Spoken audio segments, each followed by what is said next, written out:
Teringin nak ada emas 5 dinar seperti ini. Tapi kita rasa berat sebab harganya dah mencecah belasan ribu ringgit sekarang. Jangan risau, anda tak perlu keluar modal besar sekaligus pun. Ada cara paling mampu milik untuk memiliki 5 dinar seperti ini dalam masa 2 tahun. Jom dengar sampai habis. Daripada pening kepala fikir mana nak cari belasan ribu ringgit, apa kata kita pecahkan target tersebut. Berat 5 dinar ini adalah 21.25 gram. Jadi dalam masa 24 bulan, anda cuma perlu menabung secara konsisten 1 gram setiap bulan melalui akaun emas GAP Public Gold. Bila dah cukup 24 bulan, simpanan anda dah terkumpul sebanyak 24 gram. Masa inilah anda boleh terus tebus dan keluarkan sekeping emas fizikal 5 dinar seperti ini. Siap ada baki lagi 2.75 gram dalam akaun anda untuk anda teruskan menabung emas yang seterusnya.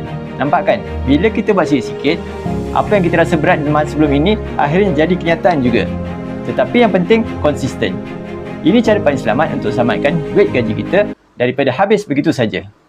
Bagi anda yang ingin memiliki 5 dinar seperti ini, anda boleh klik link profil, daftar akaun secara cuma dan saya akan bimbing anda sebaiknya.